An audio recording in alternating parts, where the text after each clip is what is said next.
Hi, my name's Tom. I'm going to quickly talk about the Filtrete 1500 home house filter, but then I'm going to go ahead and answer some common questions about home house filters in general. This is the Filtrete 1500. It's the allergen, bacteria, and virus version of this filter, and you can see right here on the front packaging, these are all the things that it is designed to pull out of the air. So it's best at pulling out lint, household dust mites, dust mite debris, mold spores, pollen, pet dander.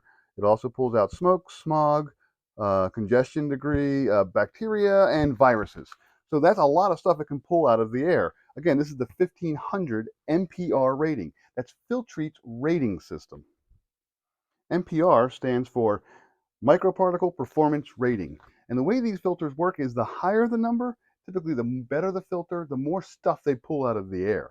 This is also rated to be MERV 12. Now, MERV or MERV is the U.S. Department of Energy's rating system. It stands for Minimum Efficiency Reporting Value.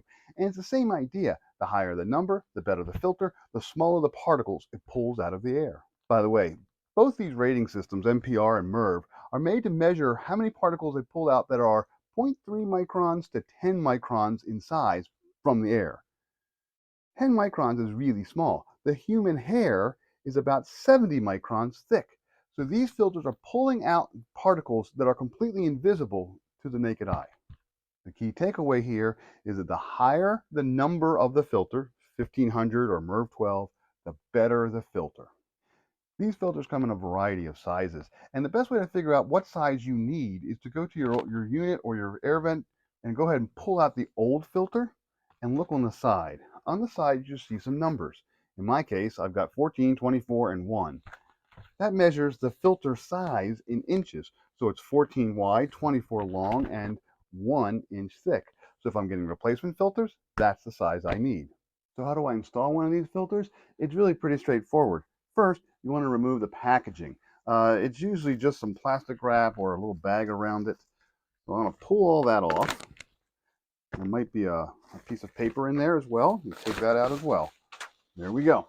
So I'm just going to have the cardboard frame of the filter and the filter itself. So here we go. It's all one unit. At this point, you may want to go ahead and turn off your thermostat or your furnace. You typically don't need it if you're changing it in a central unit. Some people keep it on for when they're replacing the filter in a wall unit because of the suction. It kind of pulls the filter in. That's fine, but that's a special case. So next, I'm going to go ahead and remove my old filter. I'm going to open mine up. I have just a magnet sheet here. Sometimes you're going to go ahead and have a door. Pull out my old filter, which is gray. Here's the new filter, nice and white. And now I'm going to be ready to put my new filter in, but I'm going to pay attention to one thing. On the filter, you'll see an arrow. That arrow indicates the airflow that you need to put the filter in to get it to pull all the particles out of the air. In my particular unit, this is the vent that pulls the air in. It goes across the filter and then it goes up into my fan and my furnace and my AC. I want clean air to go into that. So I'm going to put the arrow that way because the air goes down, across, and up. So the arrow or the air goes in that direction. So that's how I'm going to put it in. Typically, your arrow will point towards your fan or your furnace or your AC. I just slide it in. There we go. And then I'm going to go ahead and you close the door or put a little sheet over it, and you're good to go. Just go ahead and turn your furnace back on, turn on the vent, and test things out. If you have a wall unit like this, you'll have to go ahead and either undo the screws, sometimes there's a hinge or a latch to go ahead and open it up. Open this up, pull out the old filter, take your new filter, put it in, and close it back up. Again, when you have the arrows on the filter, you want to make sure the arrows are typically pointing in. This should be a vent that sucks air in, not a vent that blows air out. You want to put the filter before your actual fan. So you want the air to get sucked through the filter and then go into the fans nice and clean. Now that you have your filter installed, how often should you replace it? Well, the general rule of thumb is to replace a filter at least every 3 months. So you may want to replace it 1 month or after 2 months. You may have to go ahead and check your filter every month or so to see how dirty it is.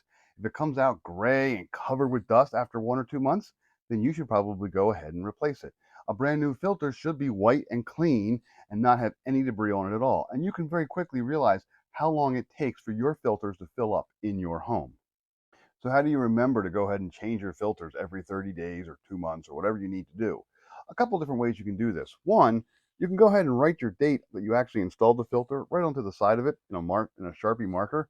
That works. But if you want to go ahead and really be proactive about it, you can go ahead and put a reminder in your calendar app on your phone. Filtrete actually has an app you can download and just enter the filters you're using, and it'll automatically remind you when you have to go ahead and change them. And last but not least, you can go ahead and use Amazon Subscribe and Save and set your filter delivery schedule up on whatever works best for you and your home filter.